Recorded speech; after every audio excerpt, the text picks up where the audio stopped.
La voz de la ciudad.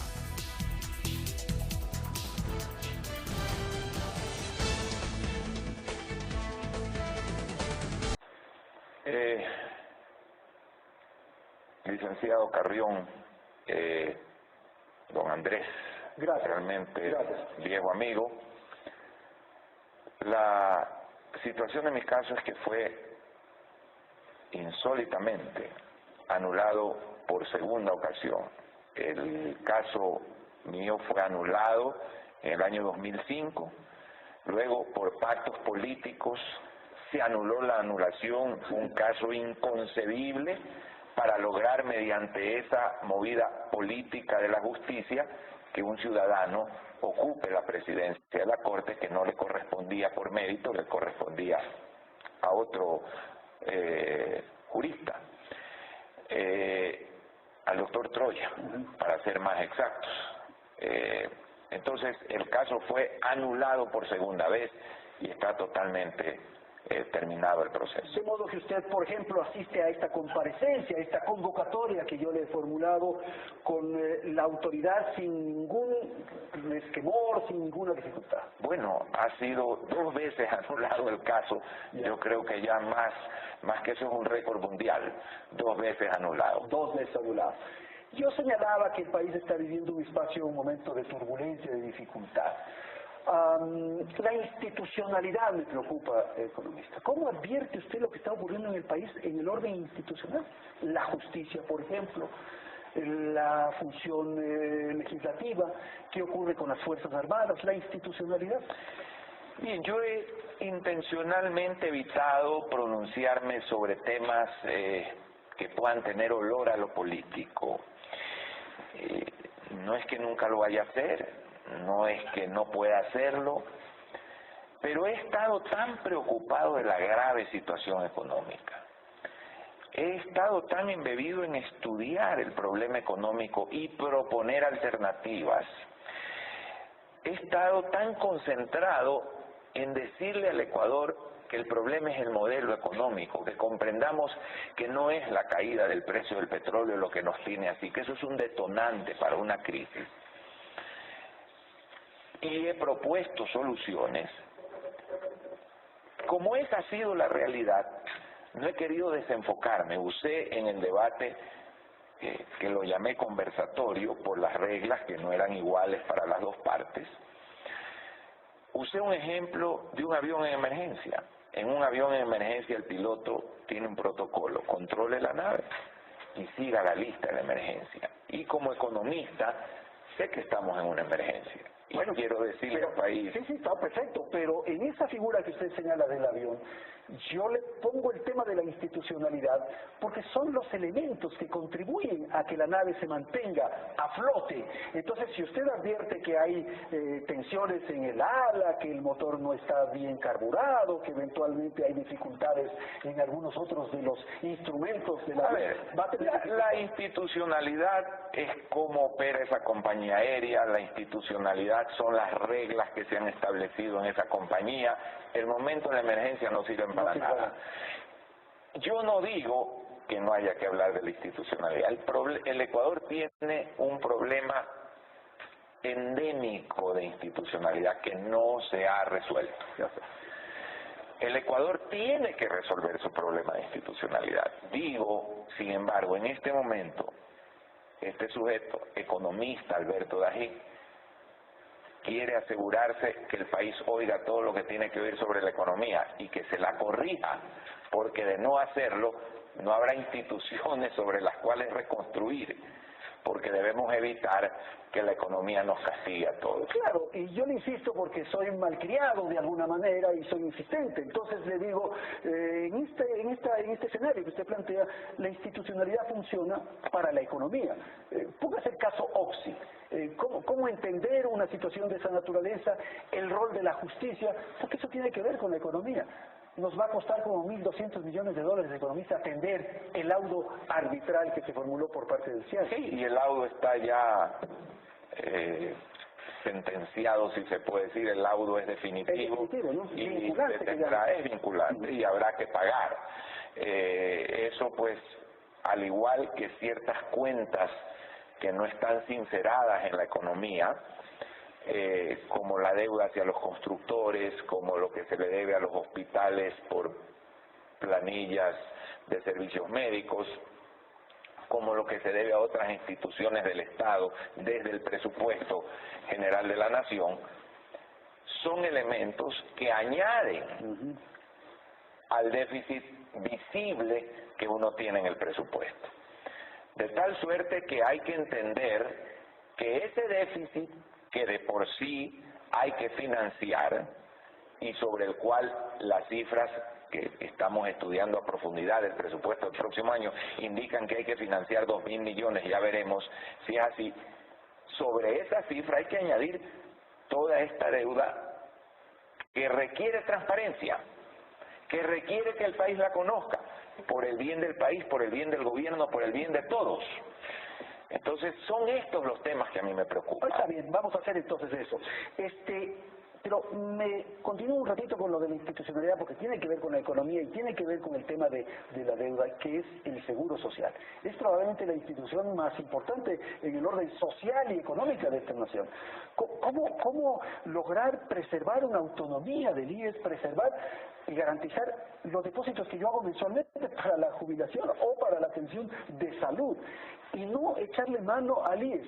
Usted planteó, por ejemplo, la posibilidad de la titularización de ciertos recursos del IES. A ver, entremos en... Correcto. Esa es una de las alternativas que yo he propuesto a la crisis. Pero cuidado, don Andrés, cuidado. No para darle recursos al Estado. La titularización, que la hemos desaprovechado, que la hemos desperdiciado durante todos estos años en que el país está dolarizado. Si usted está dolarizado, ya es un país con gran atractivo para la inversión extranjera, porque usted no tiene el riesgo cambiario. ¿Cómo puede usted negar la bondad de un gran programa de vivienda? Nadie puede cuestionar que la actividad del IES de otorgar créditos hipotecarios tiene el impacto social beneficioso del empleo que genera la construcción y el enorme impacto social de que el pueblo y las clases medias bajas puedan tener una vivienda propia. ¿Quién puede cuestionar la bondad social de esto? Sin embargo, se pudo potenciar mucho más. ¿Cómo? Se toman las hipotecas, se establece un fideicomiso, ese fideicomiso emite títulos, los títulos se los coloca en el mercado internacional donde hay un océano de recursos, los recursos vuelven a venir y se continúa haciendo más y más vivienda. Entonces, la idea que yo he dado no es para que esos títulos se emitan, venga el dinero al BIES y el gobierno le diga al BIES, mire, hombre, usted está con caja, tome estos bonos míos, que son muy buenos bonos, y se financia el Estado. Estamos muy claros que es para programas sociales, para fortalecimiento del BIES, que es fortalecer el IES. Eso tiene un candado, un control, que es el fideicomiso, según lo que le acabo de escuchar. Por supuesto. Esa es la instancia que controla, que usted decía. Controla que las hipotecas, los dineros que se recogen de las hipotecas sirvan para pagar los títulos que se han emitido.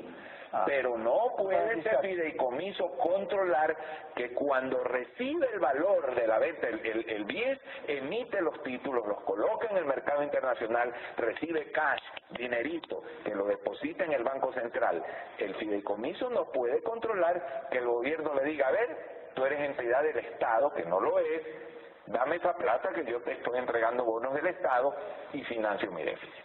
Eso no lo controla, y tenemos... ¿Quién controla eso? Eso tiene que controlarlo la opinión pública, la disciplina del gobierno, el propio BIES, porque si no, generamos un remedio peor que la enfermedad. Se va todo por ahí, pues sí, es una válvula. La idea de titularizar, y hay muchas cosas que se pueden titularizar, flujos de las metrovías, flujos de empresas municipales y de los consejos provinciales, flujos de la Junta de Beneficencia, de las universidades, que cuando se entiende en su conjunto cómo se maneja una economía, en una economía dolarizada, usted puede atraer millones de dólares al Ecuador, que los hemos ahuyentado, que significan desarrollo y significan política social, significan atender las necesidades de la población. Política social me parece muy interesante porque, claro, estas titularizaciones que usted señala que se podrían implementar siempre tienen un destino ya dirigido, digamos, un proyecto ya puntual, concreto, ¿verdad? En este caso, la vivienda, por ejemplo. sería, claro, la vivienda. Ya. En este caso, la vivienda. Los organismos seccionales que hemos, le repito, desperdiciado también al no crear esta conciencia en el mercado de capitales, más bien al despreciar el mercado internacional de capitales, al decir que la inversión extranjera se lleva más de lo que trae, al poner el 5% y todas estas cosas. Cuando esto sucede y no se atrae el capital, se desperdicia la oportunidad de satisfacer necesidades sociales. La política económica, don Andrés, no es un conjunto de teorías allá, no son cifras. Son cifras que tienen significado en lo social. Tome usted el ejemplo del municipio de Quito hoy. El municipio de Quito tiene que dotar de buses a la ciudad de Quito, pero por razones del riesgo país, el financiamiento no existe. Mire usted cómo esa cosa que hace años funcionarios del gobierno dijeron que era una entelequia, una cosa abstracta sin ningún valor, mire el impacto que tiene. Miren el impacto que tiene en el país. Ahora, economista, lo que ocurre es que usted ha sido crítico del modelo implementado por el gobierno de Rafael Correa en el orden económico. Entonces, uno dice, el gobierno tenía muchísimo dinero, tenía una gran cantidad de recursos y era muy entusiasta y generoso en emprender una serie de proyectos. Eso finalmente iba a la economía, de alguna manera desparramaba y llegaba a la economía de las calles, pongamos así. Y usted ve la proliferación que hay de centros comerciales, por ejemplo, la gran cantidad de vehículos que están atestando las calles de nuestras ciudades. Hay más celulares que seres humanos. Consumo, estábamos bien, que es de alguna manera la propuesta neoliberal, pues. Estábamos en plena existencia del neoliberalismo, desde el Estado. La economía sana, que no tiene que ver con ideologías, sino con lógica. La economía sana tiene que promover un sólido crecimiento con estabilidad macroeconómica, porque si eso no se da, el impacto social de una crisis es un remedio peor que la enfermedad. Teníamos un crecimiento importante. Un crecimiento sustentado en que el Estado pasó de tener 25% respecto del Producto Interno Bruto como gasto a 45%.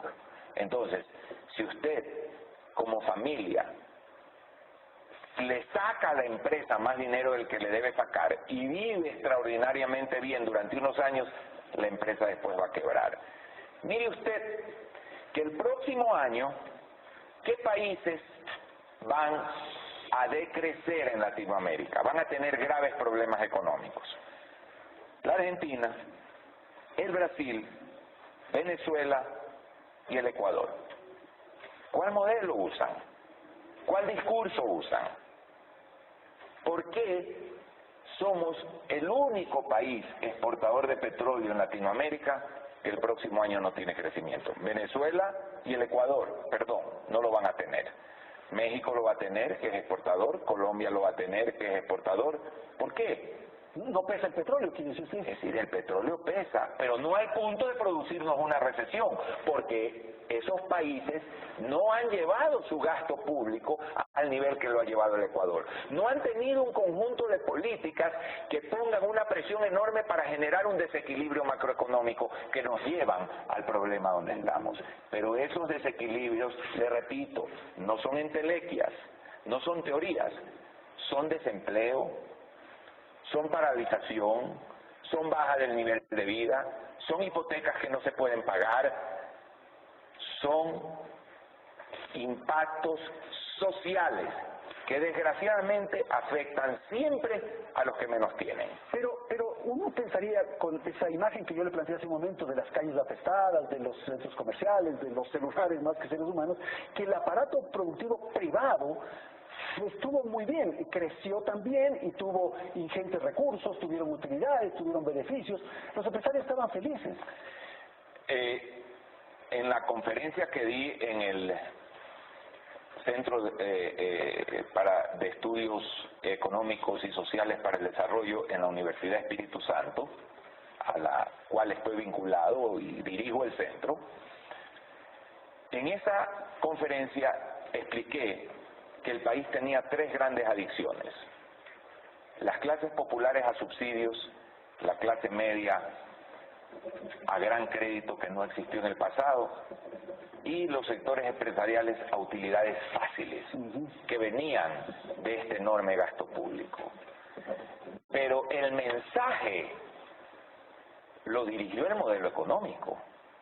Yo le hago a usted una pregunta. Si esa corbata, y dígame sinceramente, costara $1, ¿cuántas tendría usted? Muchísimas. Muchísimas corbatas. Hay un mensaje. El mensaje que mandó el modelo con este gasto hipnotizó a la gente, la adormeció, le produjo adicciones, y hoy estamos despertando. Felizmente, el petróleo nos ha pegado hoy y no 3 años después, en que la enfermedad habría sido mucho peor. Felizmente hoy nos despertó, pero repito, con $45 el barril, cuando yo fui vicepresidente de la República, habría dado una fiesta con champán francés. Ahora, pero volviendo a estos tres pilares beneficiados, digamos, o consecuencia del modelo que usted ha señalado, los sectores populares con subsidios, los sectores medios con créditos y los sectores altos con utilidades. En el caso puntual del segundo segmento, que digamos es la clase media, con créditos. Bueno, eso permitía tener probablemente un bazar, tener probablemente una peluquería, hacer un crédito para llevar una cevichería, hacer una... Excelente, no sé. Pero usted les puede dar más crédito todavía, equilibrando la economía y trayendo inversión extranjera, no haciendo que ese crédito y ese crecimiento venga de una inyección del gobierno que nos pone en los riesgos que nos ha puesto ahora. Usted puede, en Panamá, hay lo mismo. Hay una gran inversión extranjera, hay el mismo consumo, crecimiento. Sí, no ha habido una política social tan buena como en ciertas áreas ha habido en el Ecuador, pero esta política social del Ecuador se puede desbaratar toda hoy por falta de recursos. Consecuentemente, se debió haber previsto lo que podía pasar. No se podían tomar estos riesgos, y los riesgos se los han tomado innecesariamente, porque si se entendía todo ese océano infinito de recursos que hay en el mundo que pueden venir a invertirse en el Ecuador y se los atraía, no habría sido necesario crecer el gasto público donde se lo creció.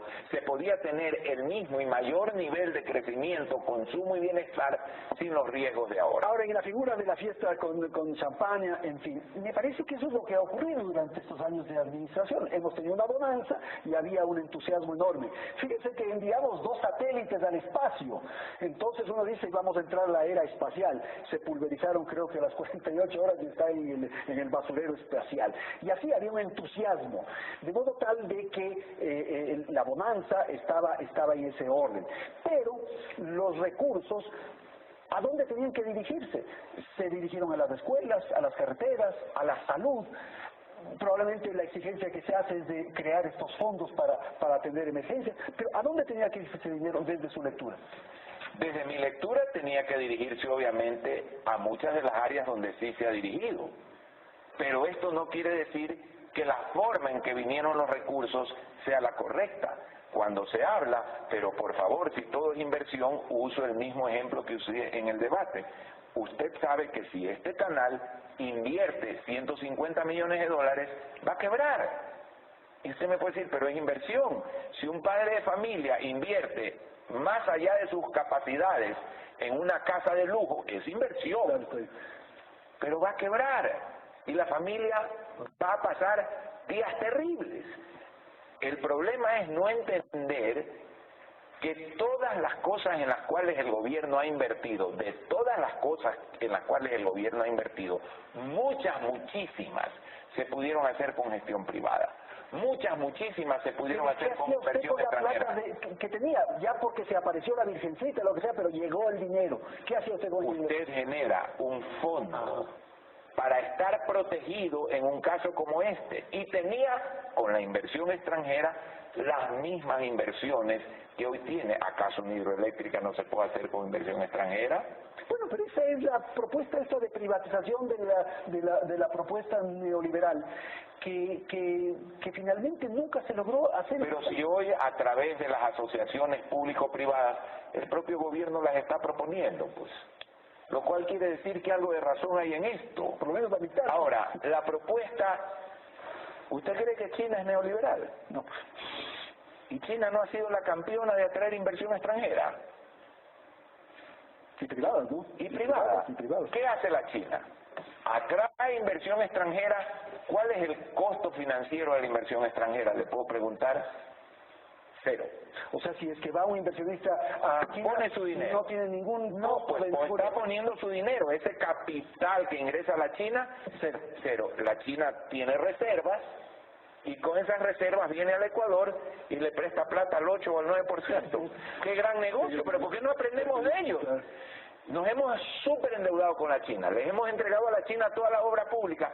Copiémosle pues las cosas buenas. Y claro, además le ponemos el impuesto del 5% cuando quieran sacar sus utilidades o sus beneficios. Es que ese no es un impuesto a cuando usted quiera sacar, es cuando quiera entrar. Como un país dolarizado que necesita los recursos del mundo, que tiene que estar conectado con un cordón umbilical con el mundo para tener desarrollo, para resolver los problemas sociales, ¿cómo puede poner un impuesto? Y hablemos, señor, los problemas sociales, la inmensa mayoría de problemas sociales son problemas económicos. Yo entiendo, por ejemplo, que una alta tasa de rompimiento de matrimonios es un problema social. El bullying en las escuelas es un problema social. El alcoholismo en Suecia es un problema social.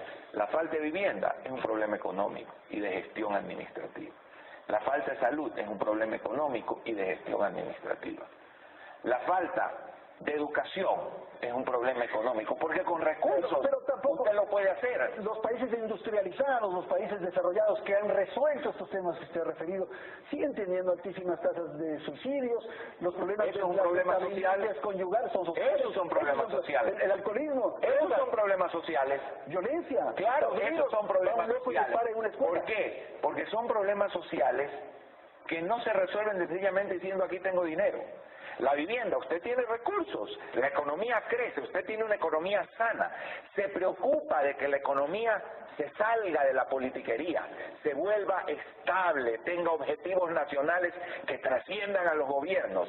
Esa economía sana crece, genera recursos, va a ir resolviendo. Esa es la mejor política social para atender a los pobres. Vamos a ir a la publicidad, tengo que ir a un corte comercial y volvemos en un instante para una segunda parte de este diálogo con Alberto Dajic. Sigan ustedes con la señal de Canal 9. Vamos bien, ¿eh? Bueno, ya hemos revisado y analizado aquello que ha ocurrido y que ha creado o ha provocado de alguna manera estas dificultades y vamos a continuar uniendo algunos elementos del pasado y los desafíos del futuro. Economista, usted ha planteado una interesante iniciativa que al parecer tendría cierta aceptación en algunas esferas de gobierno y es la posibilidad de incorporar, de incluir en el esquema de funcionamiento de la economía para el tema de la balanza y es el timbre cambiario. Yo le he escuchado un par de oportunidades a usted en sus intervenciones, en sus conferencias sobre esto, pero me cuesta trabajo entender, no es tan fácil, o será que yo mismo no entiendo. A ver, don Andrés, esto es un tema técnico. La primera cosa es que el nombre es irrelevante. Porque timbre parece impuesto. Sí, no es un impuesto. Lo último que debe ser es un impuesto.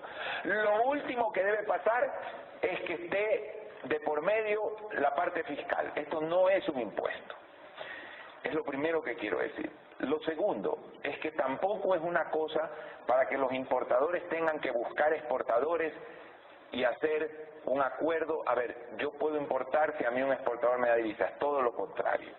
El sector externo ecuatoriano está cargado con una serie de distorsiones que hay que eliminarlas. Cupos, cuotas, usted sí puede importar, usted no puede importar, no. Hay que unificar todo con un solo nivel arancelario y establecer en común acuerdo entre sector privado, sector financiero y Banco Central, en una unidad de criterios, un volumen de importaciones que se vaya subastando públicamente semana a semana. El valor de esa subasta genera un premio y ese premio hay que distribuirlo al sector exportador, es así de simple. Y no puede dejar de pagar también el sector público ese premio. ¿Por qué? Porque el sector público tiene que entender que hay escasez y no puede tener un costo de importación más barato que el sector privado, porque entonces estamos produciendo los desajustes que son los más importantes de evitar, que se llaman precios relativos. Yo no puedo hacer que para el Estado sea relativamente más barato importar que para el sector privado. A ver, para entender, yo soy importador, voy a importar la corbata que se refirió hace un instante y voy a gastar $100 en importar esa corbata. Para yo poder importar tengo que tener un par, un coteja, un... No tiene que tener. No, jamás. Voy al mercado, hay un cupo que se subasta públicamente y ese cupo, digo, yo necesito $102.000, por ese cupo de $102.000 hay un premio esta semana. Pago el premio y eso se lo distribuye. Y el premio se distribuye a los exportadores. Punto. Y no hay intervención de nadie, no hay un Estado que controle cambios, no. Ni hay un impuesto para pasárselo al Estado. Hay una manera de decirle al sector exportador, usted tiene un costo. Cuando usted importa, como usted es exportador, pero usted también importa, y a usted, yo Estado, con mi política de aranceles, le he ido subiendo y subiendo el costo de lo que usted importa. Voy a buscarle un mecanismo creativo, temporal, para compensar el problema. ¿Por qué digo temporal? Porque hay que ir ajustando esta economía a su realidad para que haya un equilibrio en el sector externo, fundamentalmente reduciendo al Estado, atrayendo capital extranjero que nos compense la falta que tiene la cuenta corriente por la balanza comercial, compensarla, lograr equilibrio e irlo desmantelando, porque usted no quiere tampoco que esto sea una cosa permanente. Y explicaré después al país las razones técnicas que no son pues sencillas para que se entienda el por qué esto no puede ser permanente. Ahora, economista, las importaciones siempre son más, ¿no es verdad? Y las exportaciones, salvo si sumamos el petróleo, pero no es este el caso. Si usted comienza a importar y las exportaciones comienzan a bajar, va a haber siempre este desfase entre lo que más importa y lo que menos se exporta. Y esta propuesta suya nunca se va a equilibrar. Sí se equilibra, el sector privado se ha equilibrado, y usted recuerde la crisis de 1986, cuando yo era ministro de Finanzas, cayó a 6 el petróleo. ¿Y qué le propuse al país? Sacar las divisas del Banco Central a un mercado libre y que el mercado la equilibrara. Me dijeron que el dólar se iba a disparar. Se mantuvo estable porque simultáneamente a flotar la moneda y desincautar las divisas, tuvimos una política fiscal coherente. Había una coordinación en ese momento entre Banco Central y Ministerio de Finanzas. Hay otro rubro que genera siempre inquietud y que hay que manejarlo con mucho cuidado, que es el tema que tiene que ver con el sistema financiero. Usted ha señalado en varias de sus intervenciones que advierte, y así lo reflejan las cifras, una disminución de los depósitos. Primero, ¿por qué se produce eso? Y segundo, ¿cuál es la consecuencia? ¿De qué modo eso va a afectar a la economía? A ver, se produce, como lo predije en la Universidad Politécnica Electoral en el mes de junio, donde se me dijo que yo sembraba pánico. Las cifras están demostrando que no sembré ningún pánico, que era la realidad lo que yo estaba diciendo. Se produce por el déficit del sector externo. En una economía dolarizada, donde usted no tiene capacidad de imprimir moneda, un déficit del sector externo le va a meter un golpe en los medios de pago. Va a tener ese efecto final. Es un tema técnico, mecánico. Sí, pero de sentido común un poco, porque si es que no tengo plata por efectos del ingreso, por ejemplo el petróleo. Así es. Los bancos se van a... Por eso es que en una economía dolarizada, dado que una caída de los medios de pago produce una disminución de ¿qué? Del crédito, y el crédito es producción, y la producción es empleo, y el empleo es resolver la más fundamental necesidad del ser humano, que es tener una vida digna, un ingreso. Por eso el grave impacto social de las recesiones, por eso el grave impacto social de esa cosa que está ahí en la nube, que se llama balanza de pagos, que no la entiendo bien.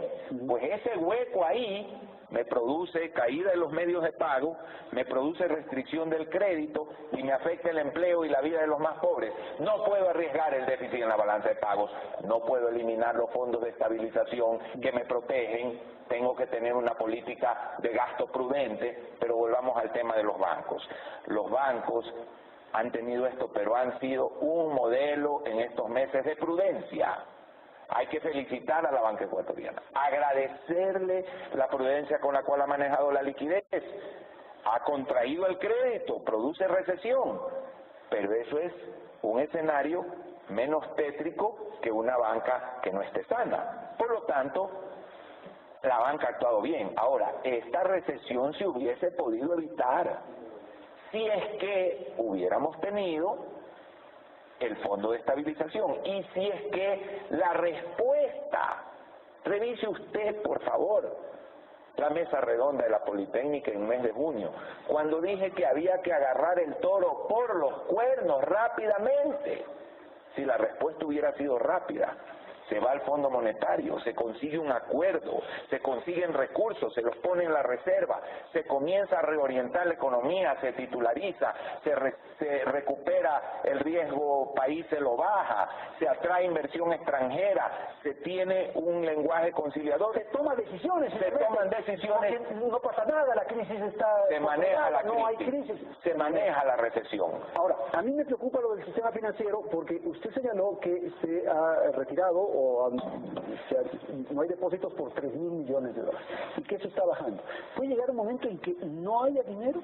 No, porque la economía tiene una estabilización automática, que ya llega un momento en que ya, de ahí ya no baja. Ya la gente sabe que ya no hay más de dónde sacar, ya hay ese mínimo para las transacciones básicas, se queda ahí. Si los bancos han sido prudentes, manejan esa menor liquidez, pero el problema no es ese, el problema es que una contracción así del crédito es tremendamente recesiva, que es lo que he venido insistiendo. Evitemos un escenario como el de Grecia, evitemos un escenario como el de Puerto Rico. Puerto Rico tiene 9 años en recesión. Nosotros, para entender un poco estos términos, nosotros estamos en recesión, sí, en contracción, en recesión, recesión. Las tres palabras son correctas. Usted, que es un ciudadano bien informado, ¿qué leyó usted hace poco del índice de precios? ¿Ha caído o ha subido?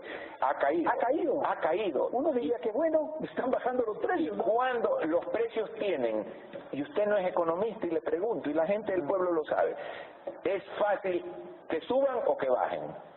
Que suban es muy fácil. La teoría económica nos enseña que la tendencia a subir ante cualquier desajuste es mucho más fácil que la tendencia a bajar. Para que bajen los precios, ¿qué tiene que darse? Que ya hay una situación tan recesiva que la gente comienza a destomar los precios. Esas disminuciones que podrían parecer como exitosas en el sentido de que la inflación no está subiendo, de que está más bien... Es la prueba incuestionable de una recesión. ¿Cuánto pesa en esto? Porque tenemos que hablar el tema del presupuesto general del Estado. Usted sabe que ahora mismo ya hay una proforma al interior de la Asamblea Nacional y se está discutiendo.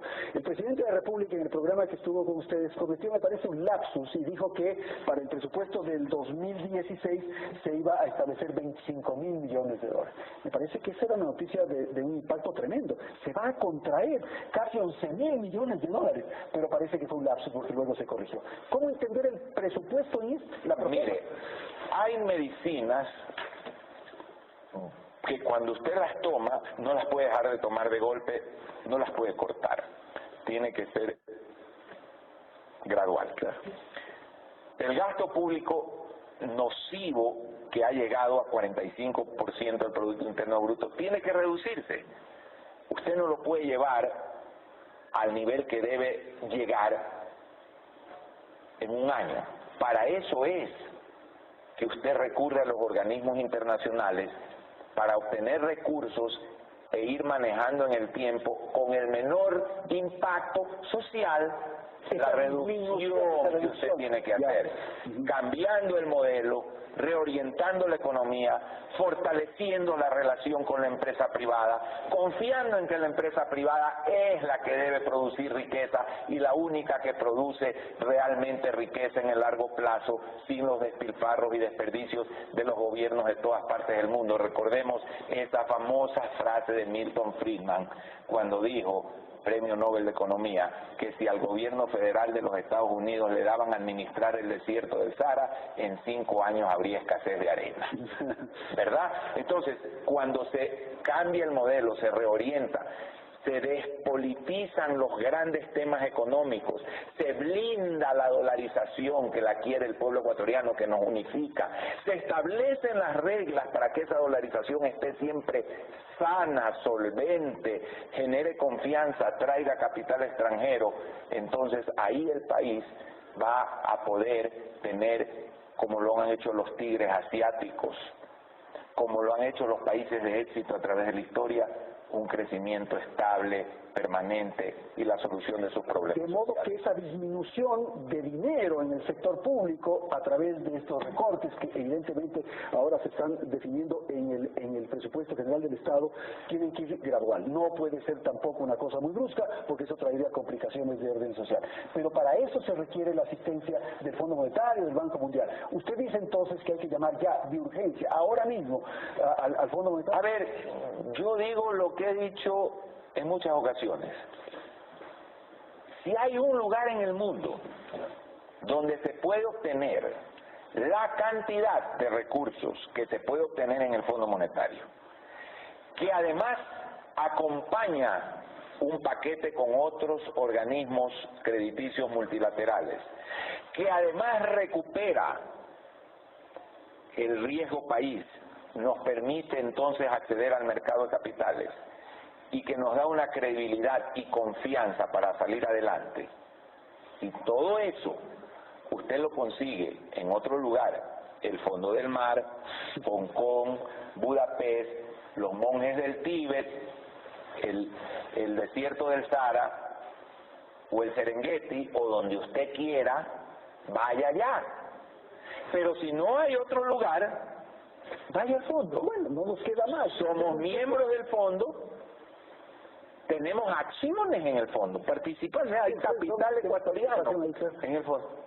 Vamos al fondo. Que hay que negociar bien, hay que negociar bien. Es como un destino maldito, podrían decir la gente que está cercana al régimen al señalar que no nos queda más remedio y que tenemos que someternos al fondo y que el fondo nos va a dar la receta que tenemos que cumplir y que después de 3 meses tendremos que firmar la carta de intención y que van a haber los ajustes en los precios de los combustibles, que va a haber la eliminación de los subsidios, que va a haber un paquetazo tributario. Ya se me viene la... No, señor, no es necesario. Usted tiene que negociar bien y no necesariamente usted va a quitar a los más pobres los subsidios. El Fondo Monetario no le va a exigir eso.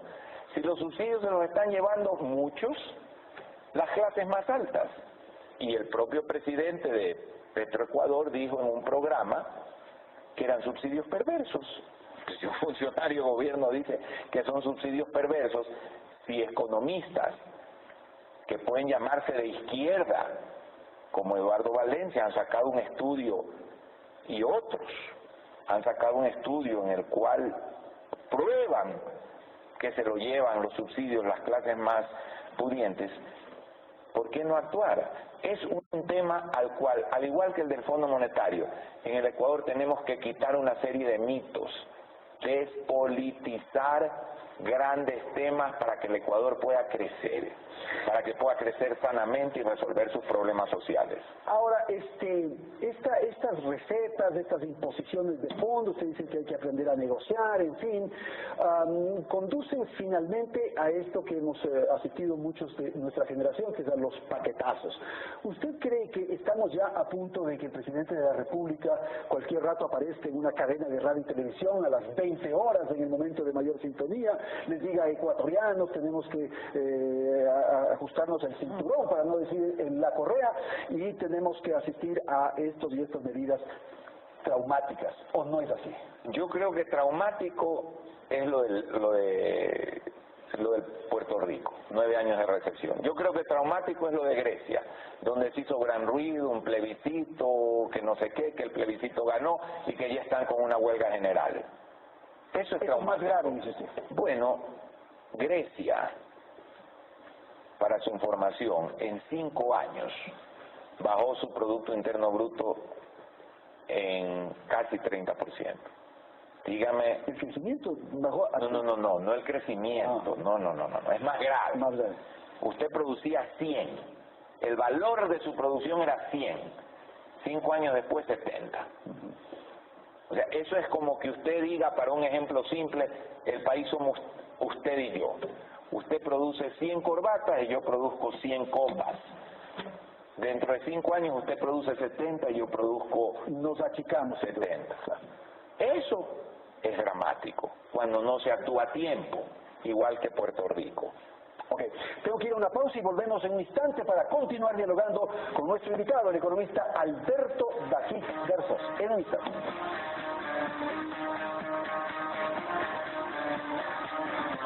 Vamos a la tercera parte del programa y vamos a destinar estos minutos finales para quizás algunos elementos propositivos de modo de enfrentar esta dificultad que estamos asistiendo. Tratamos algo rápidamente hace un momento, economista, en el sentido de que el gobierno está llevando adelante esta propuesta de alianzas público-privadas.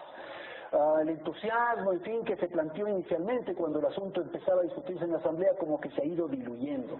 No olvidemos que el régimen también propuso el tema de cambiar la matriz productiva y había una gran cantidad de ofensivas, de campañas alrededor de eso. Todas estas propuestas que tienen que ver un poco en la línea quizás del pensamiento suyo, se estrellan con una realidad que es el escenario en el que estamos viviendo. Mucho de lo que usted está planteando probablemente se puede hacer, pero siempre y cuando tengamos una atmósfera, un escenario que sea propicio. ¿Usted cómo ve eso frente a las privatizaciones, por ejemplo? A ver, ojalá me equivoque, quiero equivocarme, no veo gran futuro en las alianzas público-privadas, al capital. Cuando usted es de este tamaño en el mercado financiero mundial, microscópico, como lo he explicado y lo expliqué muy bien en esa conferencia de la Universidad Espíritu Santo, y el documento escrito estará en la página web de la universidad y la conferencia está ahí para quien la desee ver. Cuando usted está tratando de atraer ese inmenso capital que hay en el mundo, usted no dice usted viene bajo mis reglas. Por favor, las reglas las pone el mercado de capitales del mundo. Entonces aquí, que tiene que venir traído por una persona de 1,80 m, en terno negro, de 3 a 5 de la tarde para lo que yo digo, no. Tiene que estar abierto para todo, el país necesita inversión extranjera.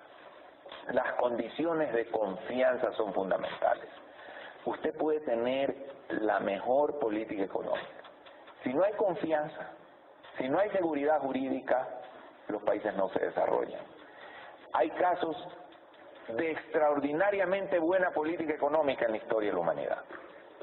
Falta de seguridad jurídica, no funciona en el largo plazo. Entonces, esto tenemos que recuperar en el Ecuador. Hay que tener un discurso conciliador. Hay que entender que el gobierno necesita de la empresa privada y el sector productivo necesita el gobierno y que ambos necesitan del mundo. Nos hemos preocupado con ese impuesto del 5%, por ejemplo, de que no salga una partícula microscópica y hemos evitado que entre millones, trillones de dólares que hay en el mundo.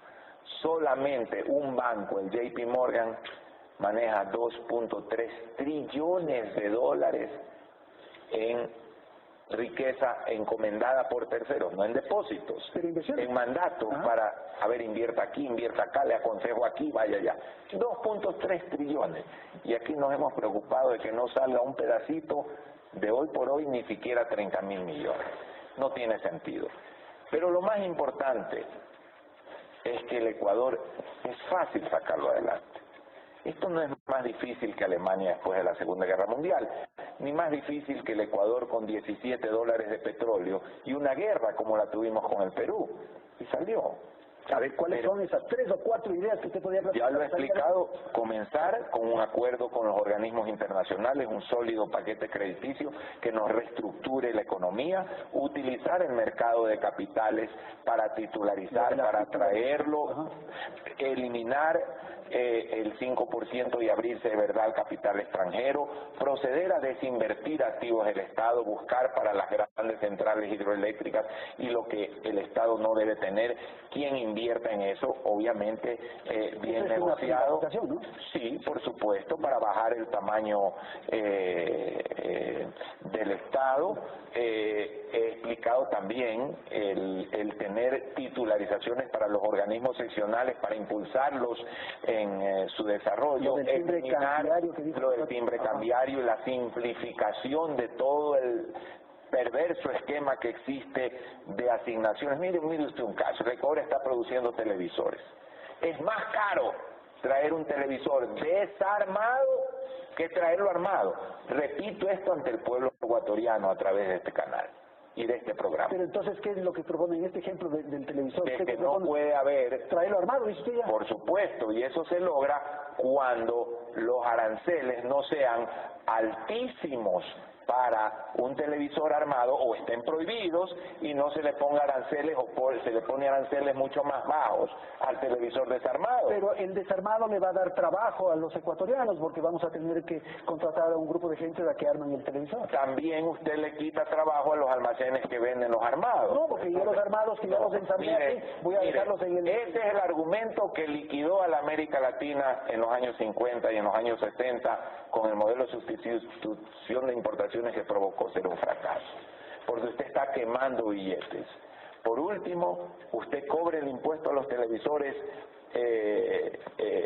importados y con eso se puede generar fuentes de trabajo. Primero consuma lo local, consuma lo nacional, hagamos un esfuerzo para que las empresas productivas ecuatorianas... El objetivo de un sistema económico no es proteger al productor por encima del consumidor.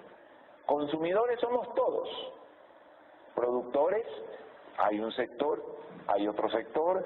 Esos productores tienen que velar por la eficiencia, por la productividad, por bajos costos, porque finalmente todos somos consumidores, no todos somos productores. Privilegia usted al consumidor, pero el productor genera trabajo, pues. El productor genera trabajo, pero genera trabajo en base a lo que el consumidor consume.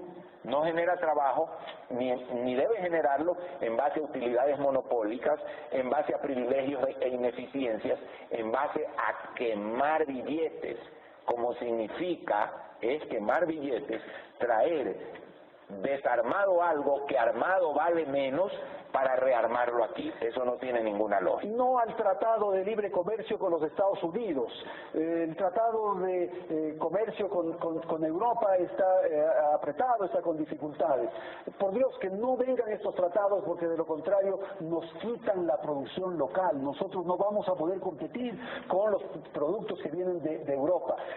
No tenemos posibilidades porque los europeos tienen una industria tan poderosa, los americanos tienen un subsidio al sistema agrícola. Nuestras zanahorias, nuestras lechugas no pueden estar en las mismas estanterías europeas o norteamericanas. Todo se negocia.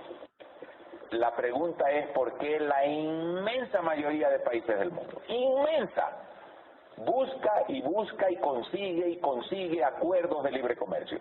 ¿Por qué la cuenca del Pacífico es una realidad y el Ecuador no está? ¿Son todos esos países ciegos? ¿Todos esos países están destruyendo sus sectores productivos? ¿O nosotros estamos equivocados? El Fondo Monetario Internacional, la salvación.